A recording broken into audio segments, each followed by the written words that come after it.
Good morning and welcome to Rising. We have a really great show for you today, which includes an interview with Matt Taibbi. That's coming up next. You won't want to miss it. But first, Brianna, we have the news of the day to talk about, of course, some exciting stuff. Big night last night. Ron DeSantis' big 2024 announcement did not go quite as planned yesterday. Twitter Spaces repeatedly crashed during the call as upwards of 700,000 users tried to enter the space, with both DeSantis and moderator David Sachs dropping off at different points.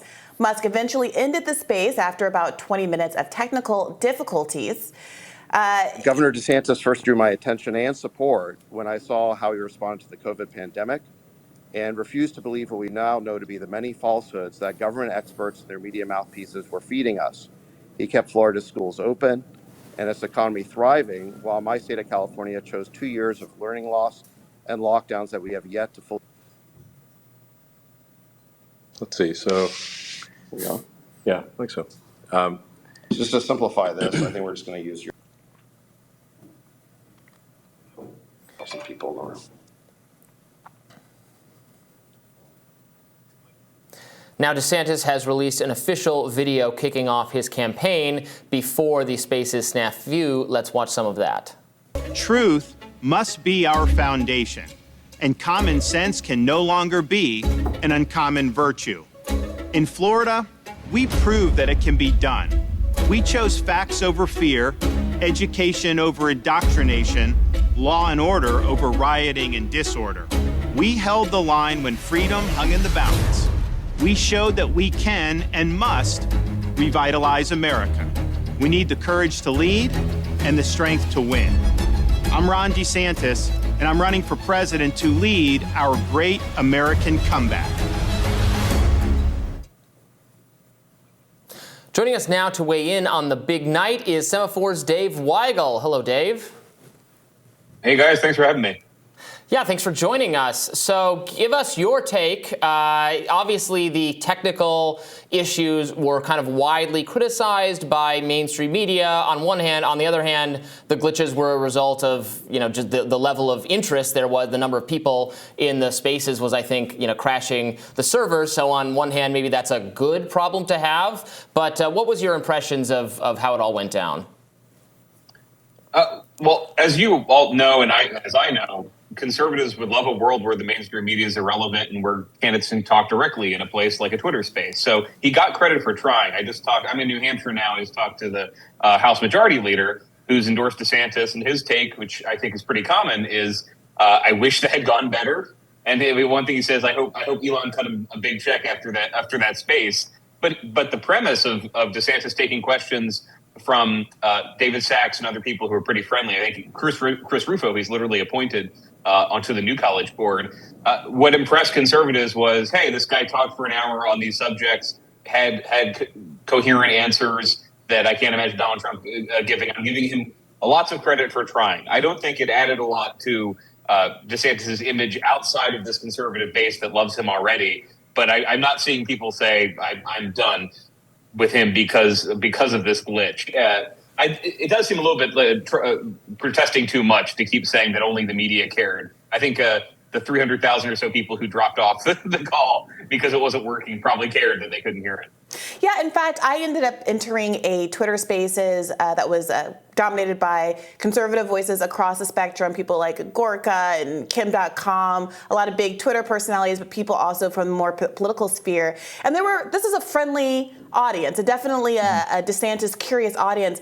And they were saying that they were disappointed because the sell of the Twitter Spaces was supposed to be that it was more of an actual debate. They were expecting more of a town hall format. They were expecting him to take questions that weren't purely friendly softballs, I think they characterized them as, from obvious supporters, and that even though that might not be what you expect from a normal presidential launch, that DeSantis might have been undercut somewhat by the expectations that the medium created around him.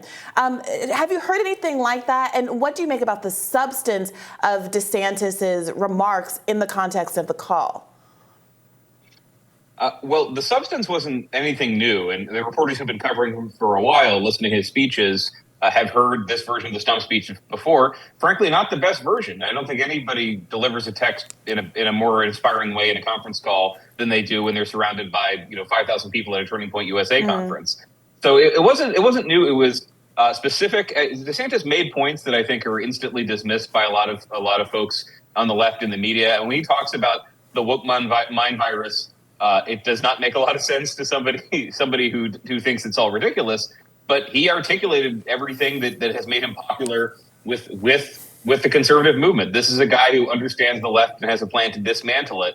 But you're right; he did not deal with criticism in the town hall. He has, in a way that he shined in other forums. I mean, the fact that DeSantis can go toe to toe with a reporter at a press conference, I think one underrated event in his rise or his kind of melding with conservative base was the 60 Minutes report on him, where he fought back. He challenged the premise. They had a report that didn't say what it was going to say. He can do that. So launching in this kind of friendly format, I don't think showed all of his strengths. But look, a typical campaign launch is a candidate on stage giving his stump speech, doing selected media interviews afterward. It was not different in that way. But a lot of candidates, when they announce, want to reach somebody who's not convinced yet. I don't know who that was.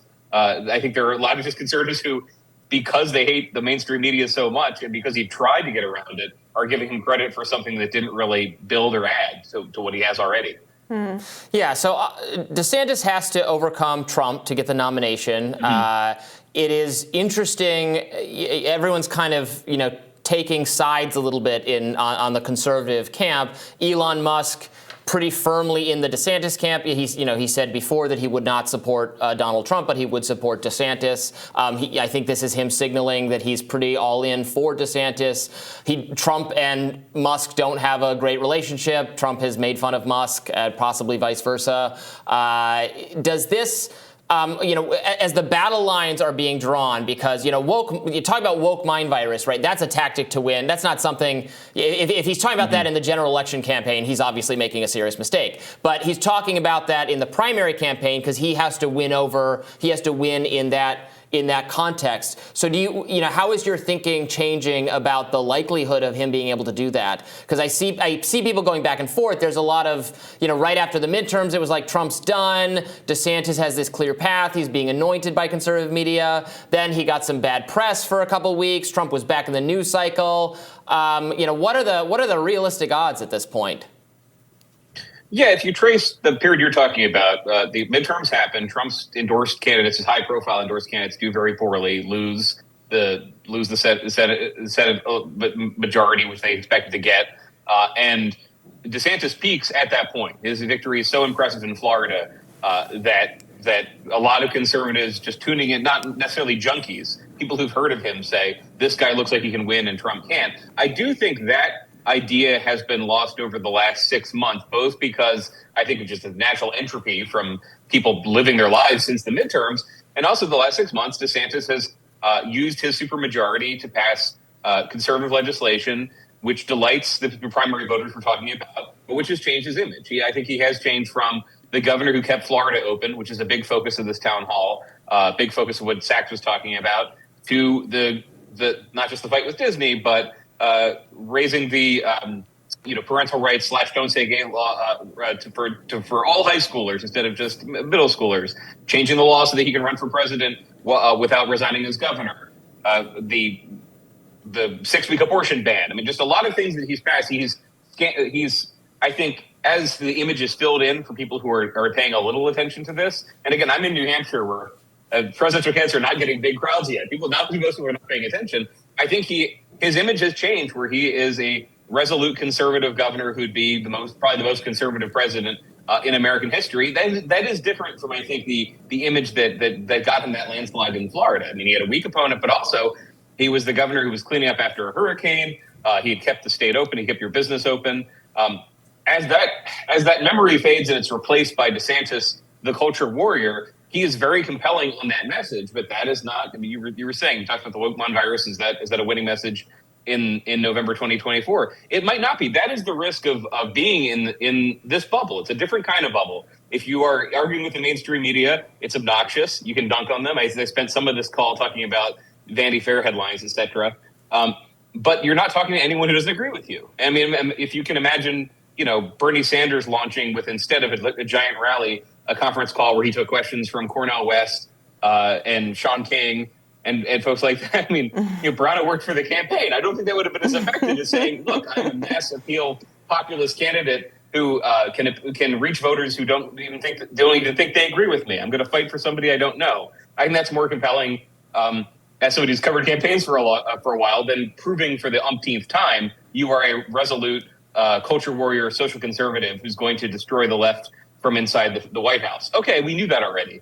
We knew that even before the conference call. Thank you. Yeah, in fact, I heard a number of people say in both the Twitter spaces that I was in and elsewhere on the internet, a call-in that I had afterward, that they were very disappointed that there was absolutely no mention of the war in Ukraine. And with anti-war sentiment being such a motivator for people on both sides of the aisle and attracting a lot of folks to the candidacy of RFK Jr., that did seem like an omission. Do you think that sort of thing is purposeful because it has been a kind of a hot button issue for DeSantis, one of his biggest faux pas, as the mainstream media at least put it over the course of the past few months, was him describing it as a territorial dispute? Well, I'm glad you brought that up because remember the timeline of that faux pas. He had not commented on Ukraine anyway. He wasn't taking questions from reporters who were asking him about it, and the Florida press corps wasn't asking every day. But Fox News, Tucker Carlson asked about it. He put out a statement responding, and then had to clean it up when he talked to other interviewers. And I think that is what happens if you're kind of in the veal pen. If you're a candidate talking to people who think you're incredible and who think that you're right about everything, you don't get the ideas just tested and reshaped and steel hardening steel the way that a candidate dealing with the media does. I'm not making a pitch for him to talk to everyone in the liberal media, the mainstream media. I'm saying that you end up not realizing how something's going to land outside the room if you're just inside the room talking to your fan base, this is not going to be a problem for him giving a speech to a room of caucus goers who really like him. But yeah, that's a great example. Not talking about Ukraine. You're not going to talk about every single thing in your launch. But that does leave a question out there. Okay, is there's a subject here that burned him that he's not as confident in talking about? It's a fair question. I mean, I think there's bipartisan dissatisfaction with even the way that Joe Biden takes questions, how many interviews he gives. He will go back and forth with somebody who challenges the premise of one of their policies, and that's important. Dave, thank you so much for joining us today. I appreciate it. Thank you.